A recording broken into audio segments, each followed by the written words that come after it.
Hey, I'm Chef Ron Dutes. I've been a professional chef for 24 years, trained in New York, and I've cooked in everything from high-end restaurants to intimate private dinners for celebrities and CEOs. A few years ago, I walked away from restaurant life to build my own personal chef business here in Mexico City, and I've never looked back. This channel is about helping chefs like you do the same. Work for yourself, cook food you actually love, and build a business that gives you freedom and pays the bills, more than pays the bills. Today we're talking about something that's just as important as your knife skills. Knowing when to walk away from the wrong client and how to do it without burning bridges. Because let me tell you, sometimes the most expensive lesson is saying yes when you should have said no. If you ever had a client that made you question your whole career path, go ahead and leave a comment. I know I'm not alone on this one. Let's get into those red flags. Red flag number one, they want a quote, but they won't give you details. You know, if someone says, hey, I'm just looking for a ballpark price, but they won't tell you how many guests, what kind of food, what the event is, that's not a serious client. Or worse, they're just price shopping and plan to ghost you the second they find someone cheaper. Your time is valuable. If they don't respect that from the jump, it's not going to get better later. Red flag number two, they push back on your process. Look, if you're like me, you've spent time developing a system that works for you. Maybe you require a deposit before holding a date, or you ask client to fill out an event form first. If someone immediately resists that process, that's a red flag. Clients who follow your system usually respect your business. The ones who don't, they're the ones who call you during the service, text you at 11 p.m. and forget to pay on time. Red flag number three, they want to negotiate every little thing. A little back and forth on the menu, fine. But if they're asking for discounts, they're trying to trade, for exposure or haggling like you're at the flea market, it's a no for me. You're not just charging for ingredients, you're charging for your expertise, your prep time, your cleanup, your sanity. Stand firm. Red flag number four, they badmouth other chefs. So potential client tells you every other chef they've worked with was terrible. Take a pause. One bad experience, okay. A pattern, then that's a them problem. You don't want to be the next name they complain about. Red flag number five, something just feels off. Trust your gut.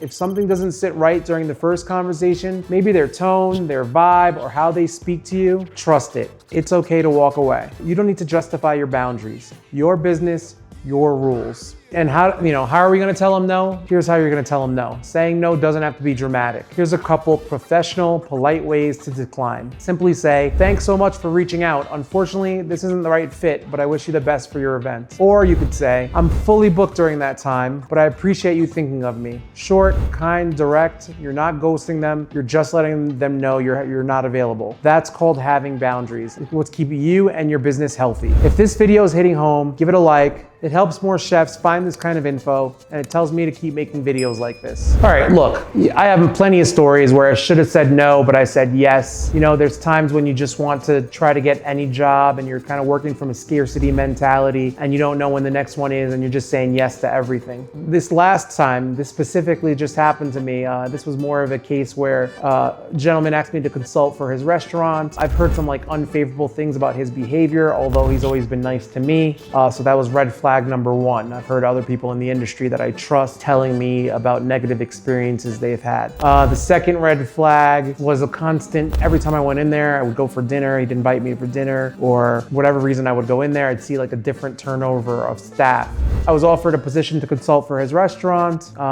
Against my better judgment, I already knew that consulting is not something that I necessarily love to do. It ended up being exactly what I thought. There were other red flags that I ignored, like the first week I went in, the service was terrible. I had invited some friends to try out some new dishes I was trying as a dinner series for him before I changed the menu. And I invited some business associates, other chefs, and it was just a mess. Service was a disaster. Nobody knew what they're doing, but the red flags were there the next time as well. So the next week, there was all new staff, and that's another red flag, right? I know this from managing restaurants for the past couple of decades that you can't keep your staff, that's a red flag. If one or two are going, there's always gonna be high turnover in restaurants, but if there's a significant of high turnover and it's the best staff, the ones that really try are leaving, then there's something wrong. So at some point, I had to go back and tell him, yep, this isn't working for me, and explain why, and that's all I can do. That's all I could have done. But really what I could have done, the better thing to do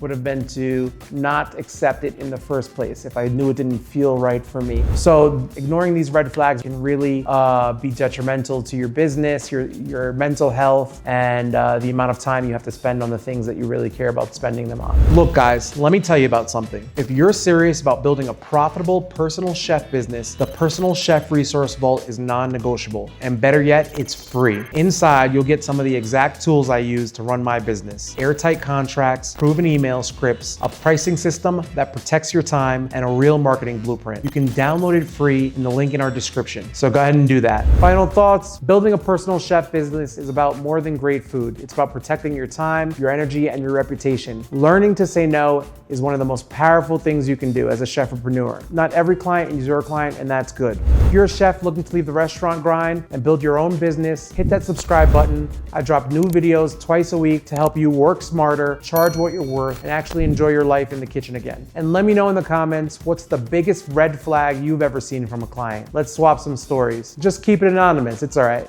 See you in the next one. That's it.